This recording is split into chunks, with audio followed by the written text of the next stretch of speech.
Hot Seat is currently the #2 movie on Amazon's Freevee. #1 is Den of Thieves, I Okay. believe. With Hot Seat being #2, did you believe this could happen? I did not, I did not. I know, when my co-writer and I came up with the concept, we thought it had a lot of potential and would be a lot of fun. But no, I actually didn't know that. That's very cool. That's very awesome. Yeah, I think it's a really fresh movie, and I know a lot of people really enjoy it. And is Hot Seat the first feature script you've ever written? Hot Seat was the first feature script that I got produced. I had written several before, but that was the one that finally got made as a feature film. Were you hired to write Hot Seat as a spec, or you came up with it? No, me and my co-writer, we are always kind of cooking up with new action ideas, and we wanted to do something really kind of contained, really fun, and we were basically like, speed in a chair would be very fun. And so we came up with the concept, we wrote the script on our own, and then we were pitching it around, and yeah, we got some interest on it, and they optioned it, and I think about a year later they went into production with it. So it was a pretty quick process from option to production. And when you and your co-writer meet, because this is not your first project, I think, that you've written on? Yeah, we write individually now, but for a while we were working as a writing team. Oh, okay. Yeah. Would you meet and kind of like discuss, let's say, like a news story and say, this would be cool if we added this twist to it? Yeah, I think it was always kind of working on a current project, and then we'd go grab lunch, and we'd always just be kind of spitballing ideas. I remember vividly us coming up with this when we were just grabbing tacos and just talking about like, what can we do that is literally like one room? And we're like, okay, let's put a bomb in a room. What does that look like? Okay, well, maybe it's under a guy's chair. And we were talking about Speed. We like that movie like that. That's got this literal ticking time bomb. So yeah, we are always just kind of spitballing concepts back and forth. Either something we've written, like either doing notes on that or talking about something new. So we kind of work on rewriting, also something new, and then also something down the road. And how did you get Mel Gibson attached? That was through the production company, Emmett Furla. I think they had a relationship with Mel on some of their other films, and they brought him on board. And we got some feedback to kind of pump up one of the characters that he might be interested in. So we expanded the character a little bit, and then he read it, and I loved it and signed on, and the movie was pretty quick moving from there. And so they gave you feedback like, hey, we like this character, but we need him bigger? Or? Yeah, it was based because Mel's character is he's a cop in the film. He's like a kind of a secondary character. He's not the guy in the chair. And we had these two cop characters throughout the script that would kind of pop in back and forth to kind of take us out of the room. And they were basically like, can we bump this up to about 20 to 25 pages of screen time? So we kind of added a couple scenes, expanded some things, and added to that character role to make it a little bit juicier. And the main character, that is a person did that character need bumping up or embellishing? The Kevin Dillon character, we tweaked like the character's backstory a little bit, but for his character, it was pretty constant throughout. A lot of the script was figuring out like a lot of the mechanics of the action, how we were going to keep things moving, because it's basically in front of a computer screen. So figuring out ways to just keep that fresh and not bore the reader and bore the audience, that was a big thing. But the main character, it pretty much stayed the same. It was really just developing the family aspect of that character. Yeah. Were there elements of Die Hard in the film? Oh yeah, I think I'm a big Die Hard fan. I know my old co-writer Leon, he's a big Die Hard fan, so I think that's a big influence for us action-wise. we love all kinds of action movies. You mentioned Den of Thieves on there. That was another fun movie I enjoyed a lot.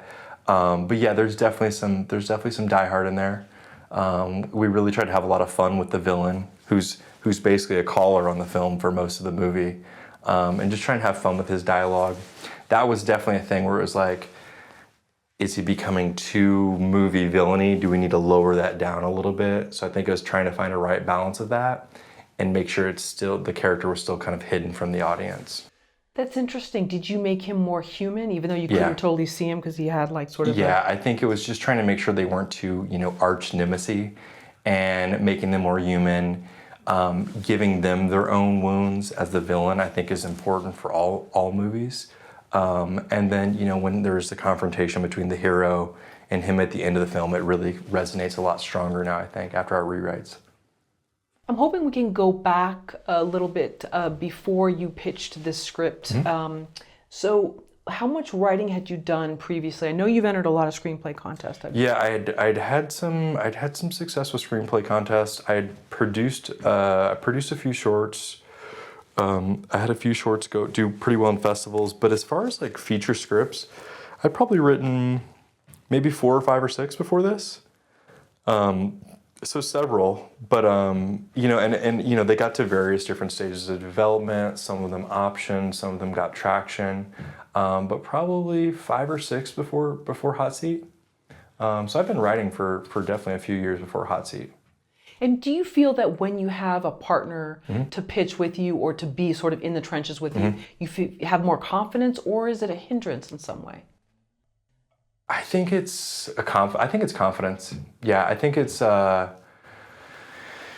think working with a writing partner it's an art form on its own sometimes. But I think just as far as having somebody in the room just to spitball ideas with you, to kind of go back and forth, and then also if you're meeting with an executive or a director, just to kind of have somebody to riff off of, or they will have a take that you did not think of whatsoever, and just kind of bring a fresh, different perspective to things.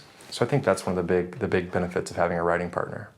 And now, how did you get inroads to this production company? We actually used we used a website called Virtual Pitch Fest, where they have like a list of executives, and you just kind of send out your log line. You send out like a little bit of a query letter, and they were interested in it, requested the script. And I think probably a year and a half later, we got it into production. So they let you know, and then that long amount of time passed, a year and a half? So they liked the script a lot. They optioned it, and then we didn't chat with them for a while, and then they had a couple rounds of notes, just kind of pumping up some of the action, working on some of the logistics of the chairs and kind of a perimeter that he can't move out of, or the chair will explode. So figuring out those type of things, and then they said, hey, we might have a couple big actors we want to go out to for one of the side characters. Can you guys beef up one of those roles? So that was kind of the big note, was just expanding some of the roles. And once we got that, went into production, and wasn't a lot of changes from our draft than what went into production. So it sounds like it was hurry up and wait for a while, and then hurry up and go. Yeah, I mean, I think that at least from my experience, that's what I always find with film projects. It seems like you might not hear something for a year, and then it's like, okay, we got all these notes, we got somebody interested, let's do this. Can we get it next week? Can we get it in 2 weeks? And then from there, they'll get it to somebody to read, and things can really ramp up quickly from there. And during the production, were you changing pages? We were actually not on set for production. We weren't doing much then, but they kept a pretty fast-paced, tight shooting schedule, I believe, for this. So I don't think there were a ton of changes they made. There's some small changes throughout that we noticed, which were probably logistics things during production. But overall, most of the groundwork was done right before they went into production. And so while the film was in production, were you and your partner, or you by yourself, thinking like, okay, this is how it works, I can do another, and I'm going to keep going? As far as screenplay, I think it gave us both a lot of confidence, and got us excited, that we have this thing under our belt. It's got some great actors, it's got a great director, and people can see it. So I think it gave us a lot of confidence to like keep going. Things can get made, because we had a lot of projects that were, reaching a certain point, and for whatever reason not getting to the finish line of getting produced. So I think having Hot Seat was definitely a big boost for both of us. What has writing the script of Hot Seat taught you about the film industry? Wow, I think with Hot Seat, I think it's if you can come up with a really fun, great concept that can be shot in limited locations. I think that opens up a lot of doors for a screenplay. That was kind of what our thought was in writing it, was like, let's figure out something that can be made for not a ton of money, that can be made with not a huge cast, but can still be high concept enough that make people hear the story, hear the concept story, and be like, oh, I want to see that. I want to go see that movie. That sounds fun. I want to rent that.